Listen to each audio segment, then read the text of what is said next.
We are going to be spending the next week living with this 2025 Ford Explorer ST. And what exactly is the Explorer ST? Well, it's the sportiest version of America's best-selling SUV. And this is what's known as a mid-cycle refresh, a mid-cycle update. It's still the same generation underneath, but they refresh and change all sorts of things, including exterior styling, the lighting, interior technology. And for this new Explorer, they really simplified the trim strategy. There used to be 8 different versions of the Explorer, which can be a little bit confusing. Now they're down to 4. We have the Active, ST line, Platinum, and ST. In terms of the pricing hierarchy, the entry-level Active starts around $40,000, ST line's around $46,000, the Platinum's around $52,000, and the ST is the top of the line, starting around $54,000. So once you option up, they're in the upper 50s, low 60s, but I have seen new Explorer STs for sale for about $5,000 off MSRP, so we can call this a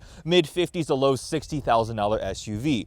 Now, in terms of the powertrain, as an ST, it's got to have the most powerful engine available in the Explorer. So it has a 3-liter EcoBoost V6, 400 horsepower, 415 pound-feet of torque. This engine is available in the Platinum trim, and the regular base engine is a 2.3-liter Turbo 4 that makes 300 horsepower, made it to a 10-speed automatic transmission. And this generation, just like the mechanically identical pre-refresh version, is a rear-wheel drive platform. So you can order an Explorer as rear-wheel drive only, but all-wheel drive is a $2,000 option, and I think the vast majority would order these as all-wheel drive, because if you're getting a utility vehicle, an SUV like this, you're going to want all-wheel drive, unless you live in, like, I don't know, Arizona or somewhere where you truly do not need all-wheel drive. I think the take rate is going to be very high on all-wheel drive for the Explorers. So this week we'll be spending time living with this. I'm actually very familiar with this. My family owns an Explorer. My mom has a previous generation Explorer Limited. It was one of those trims that they got rid of because it's just Platinum now,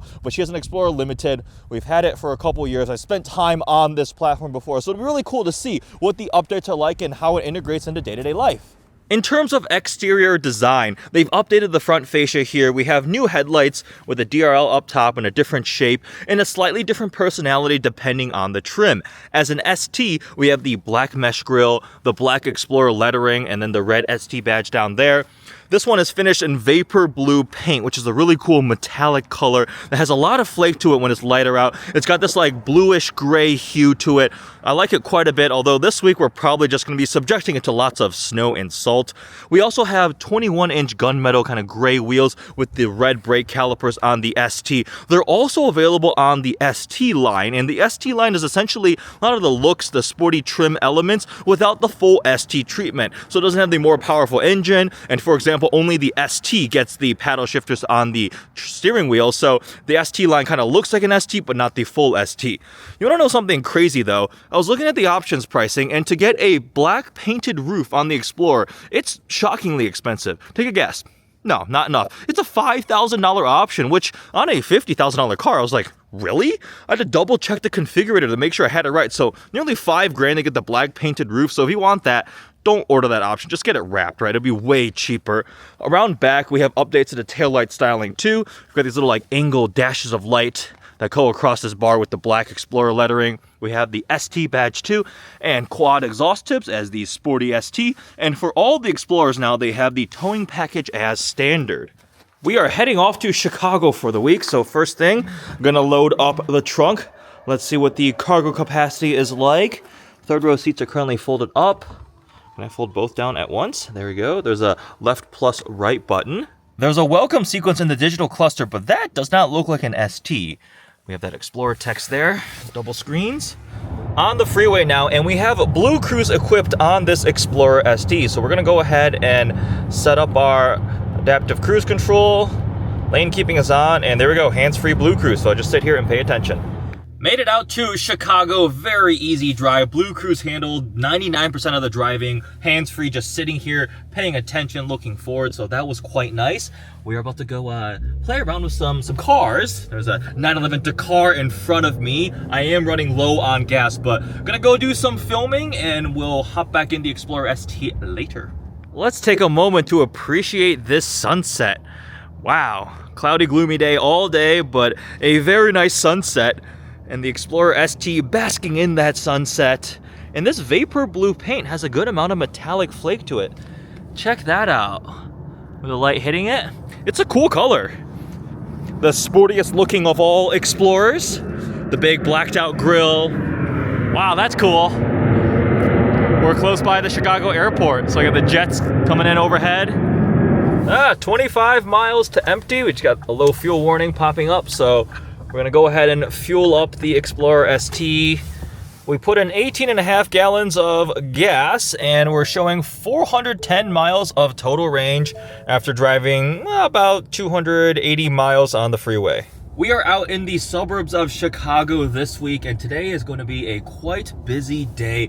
I have a full day of meetings, and then this evening I'm going to head downtown Chicago because my youngest brother, Henry, and his girlfriend live in downtown Chicago now, so I'm going to drive down there, take them out to dinner. We're going to go get hot pot. Chinese hot pot is my absolute favorite, so a lot of time in the Explorer ST today. Hopefully traffic downtown isn't too terrible, but if it is, I'll get to see how Blue Cruise handles it.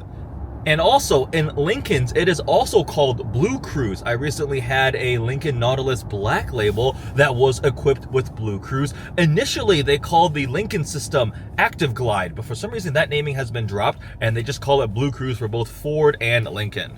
Heading downtown to grab dinner with my brother after a long, busy day, and of course, inevitably, there's traffic. So the top of the line Explorers for this generation are really, I would say, the ST and the Platinum, and they have two different personalities. The ST goes more sporty, Platinum is more luxurious, but the ST is not short on the luxury touches either. So convenience-wise, we do have Blue Cruise. I've also got my massage seats going. There's actually a couple different massage settings that are pretty good. It does both the butt and also your back, so double massage. I've got heated, cooled seats, heated steering wheel. It's got a pretty nice B&O sound system too, like the big sound bar. I'll show you guys when we do an interior tour. So the ST isn't just like all sporty, none of the luxury stuff. It's towards the higher end. So I think actually it's the most expensive trim starting price wise. But it's not bad for day-to-day commuting, but also road trips. And then it still has some of that sporty touch to it too. Approaching downtown, you can see the Sears Tower there, the skyline all illuminated, which is pretty cool. This drive actually wasn't as bad as I thought it was going to be. Traffic was not terrible. It looks way worse actually in that direction leaving the city, but Blue Cruise handled everything. Comfortable, easy, quick drive downtown, can't complain. I still call it Sears Tower. I know it's Willis Tower now, but to me it is still the Sears Tower. We just finished a fantastic hot pot dinner in Chinatown. How was that, Henry? It's excellent. Excellent, right? It was definitely worth coming downtown. What do you think the Explorer ST? It's like mom's. Our mom has hers is a limited?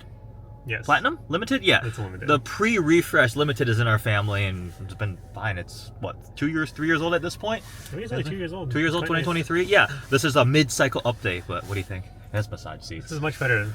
Also, the screen is good because the other Explorer, the screen is vertical. It's a vertical tablet that's split in half vertically, and so if you have your phone plugged in for CarPlay or Android Auto, then the bottom half is dedicated to Android Auto, and the top half is a redundant forward sync telling you what music you're playing. Oh, so it's wasted. All the buttons are smaller. Okay. The display is redundant on both sides. I'm actually not sure which one is top and bottom. Okay. It's very difficult to hit the buttons because sometimes the buttons are in the middle of the screen. Okay, so this is the new setup. This is a, I think, 13.2 inch screen. This is a 12.3 inch digital cluster. I don't remember the numbers exactly, but full digital cluster here. And this one, landscape again. I actually don't like the vertical one because like the amount of space between your rearview mirror and the screen is like that. This makes much more sense and it flows better in my opinion. And you can go, you can go full screen on CarPlay. I didn't know that till recently. That's what I just noticed, that little arrow in the corner. You can get rid of that stuff. But anyways, all right, time to head back. We're going to drop you off at your apartment. And I need to head back up to the suburbs because that's where I'm staying. We have the overhead view camera, backup camera, which got a little bit dirty from driving around in the snowy, salty rain. But we are off to Detroit for date night. We're going ice skating again. We're recreating our first date. Just at a better restaurant. Yes. 1,000 times better of a restaurant. The restaurant I chose for our first date wasn't great. It wasn't very good. Good thing I got Sorry, hon. But conversation was good enough to get you a second date. I wonder if they're going to make a Timberline? Is that what they called it? Honey, do you know if they're going to make a Explorer Timberline again? I don't even know what that means. This is our ride quality test in the Explorer ST. The cup holders are currently occupied with 2 beverages, so I currently have my little cortado on that shelf. This is why we need a car with multiple cup holders. I keep telling you. It doesn't multiple, there's 2 right there. More than 2. There's another cup shelf. 4. Go through a turn. Honey, you have to watch the cup. Oh, no. Watch the cup. Ah! Do you like that Jeep? No, not at all. So for a second I thought that was another ST, but that one is actually an ST line. There's a little badge on the side, but similar. I think the same wheels. Front fascia has the same black grille. So it doesn't have the same exhaust tips. This is an ST line. So yeah, it's got the red brake calipers too. You see ST line badge. Thank you, random stranger, for helping me illustrate the similarities and differences between the ST line and the full-out ST. So we both have the grille design. It's kind of hexagon looking, the black mesh grille, but there's an ST badge here. Front fascia looks similar, same wheels. This is very clean right now. Looks a lot nicer than mine, which has been subjected to 1,000 miles of salt and road tripping, but quad exhaust tips back here, the ST badge, whereas this one does not have any badging out back, and the exhaust tips are hidden below. So that's a difference.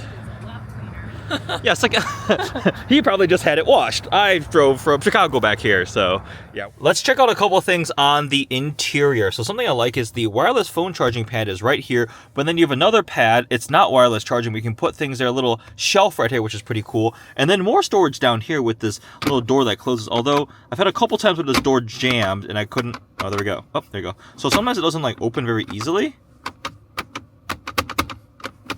Ah, crap. Yeah, I had to kind of pry it up while pressing, now it's stuck. That might just be an issue with this demo vehicle, but anyways, I left it open most of the time. We have some charging ports down there, and actually it's pretty deep, so you can put a lot of stuff in this center console area. We have 2 cup holders, the rotary transmission selector, your park brake, and your drive mode selector. So we can rotate this through, and we have normal, slippery, little animation there. Light off-roading for trail. I wonder if they're going to do a timberline. That's the most off-road focused. Eco, efficient driving, sport, definitely turns it up just a little bit, and tow haul. Most of the time I was just in normal, and then I played around with sport a little bit.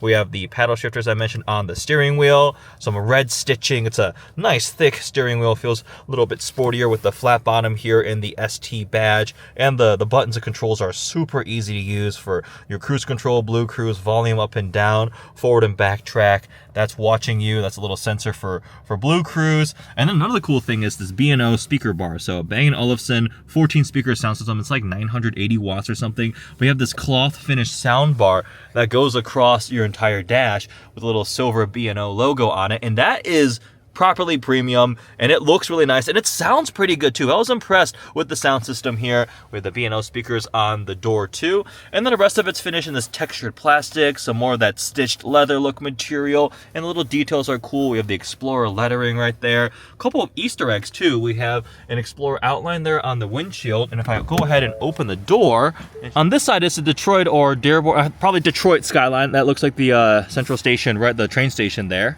And then on this side, we have the Chicago skyline because this is built at the Chicago plant. So cool, fun little details here every time you get into the car.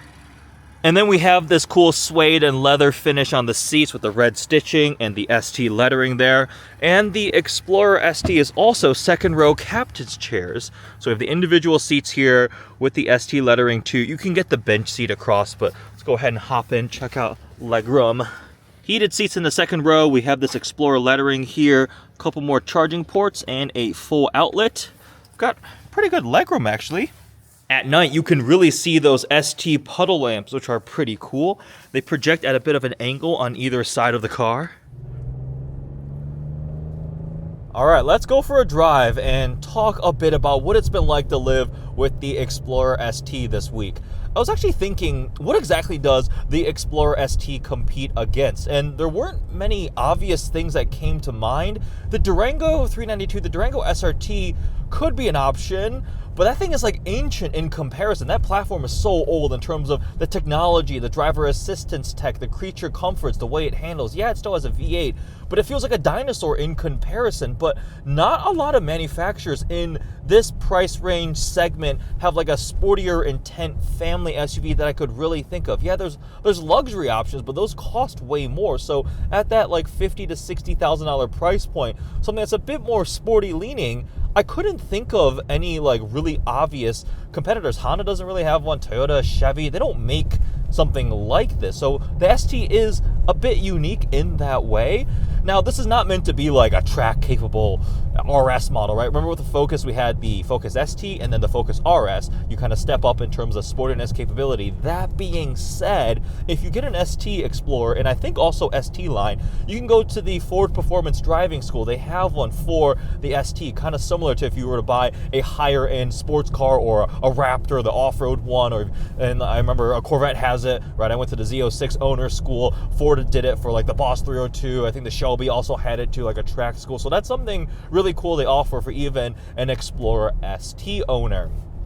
But this is not meant to be like a crazy performance like the Durango Hellcat or Escalade V. Those are way over the top. They put an engine in there that is just next level. This, you can get the same engine in the Platinum, and 400 horsepower and 415 pound-feet of torque feels healthy, but at no point are you like, holy crap, this is ridiculous. I am going to toggle, nope, not that one. I almost rotated that dial. I am going to dial over to, let's try sport mode.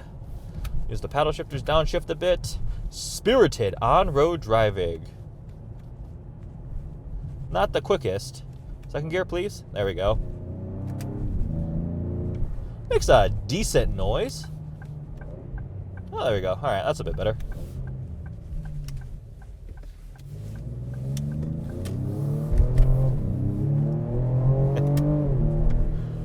Like, it's definitely quick.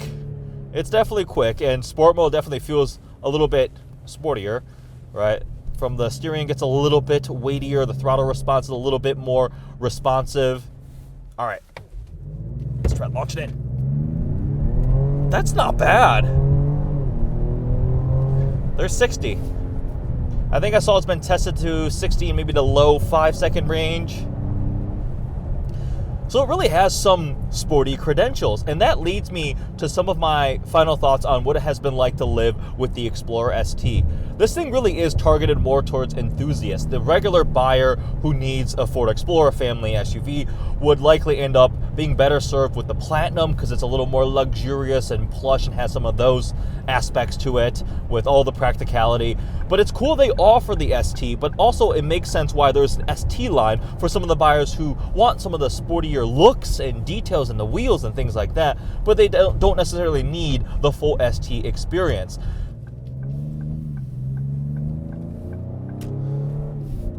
So this thing was quite enjoyable to live with for the week. It's got some of the sporty aspects to it. It was great on a road trip. Ford Blue Cruise with the hands-free driving was fantastic. It helps with lane changes on a long road trip. It just is a little bit more relaxing. I mean, I have massage seats in this too. So lots of that luxury car feature that you would want. Let's see, which massage setting would I like? Full recovery. That sounds great to me. A lot of those aspects, the nice sound system, Blue Cruise was great. The heated seats get real toasty, heated steering wheel. So it's cool. It definitely is very, very cool. I think they did a good job with this refresh too, updating everything from the styling to having the landscape screen instead of the vertical one like my mom's has. I prefer this layout, and my brother said the similar thing. Lots of little cool storage compartments that you need in something like this. So I like this a lot. But for example, for my mom, right, we got her the Explorer Limited. If we were to get her a new one, we'd probably go for the Platinum for the more luxury, because she doesn't necessarily need this. But if you're an enthusiast, right, you have kids, you need to take them to soccer practice, something like that, and you want something that brings a little bit of that fun. Maybe you had a Mustang that you had to get rid of, and now you needed an Explorer. The ST is there for you. You can have some fun. You can even go to the driving school, the Ford Performance School. That is definitely a very, very cool perk. So what do you guys think of the Explorer ST? Honestly, in today's day and age when everything is so expensive now, this is actually, I'd say, a decent value. When you find one for call it $56,000 with some decent options on it, minus the black painted roof, because for some reason that's a $5,000 option. So call it mid $50,000 range. You can get one of these, and it's got heated, cooled massage seats, a driver assistance system, the very nice B&O sound system, 400 horsepower, 415 pound-feet of torque, all-wheel drive, tons of space, some cool techie features to it, ambient lighting on the inside. Like, to me, that's a very, very good value, because a lot of alternatives from the luxury manufacturers are going to be $80,000 plus now, right? I had a GLC 43 AMG. Like, it was cool, but it was $82,000. And like, this is more space, maybe not as prestigious, because Mercedes, actually definitely not Ford versus Mercedes, you're in different segments, but like all the different things that I listed, this has. And the Mercedes cost way more. Just an example point. I know they're different size vehicles and segments, but I really do think this is a interesting option, definitely cool. And they did a good job with this mid-cycle refresh. And I enjoyed my time living with the Explorer ST. I drove it a lot. A long road trip to Chicago and back, taking it downtown to grab dinner, taking friends to lunch, going shopping, running errands with Angel. Like, it's been a great all-around SUV with some sporty credentials to it too. So hope you guys enjoyed this vlog. Thanks for watching.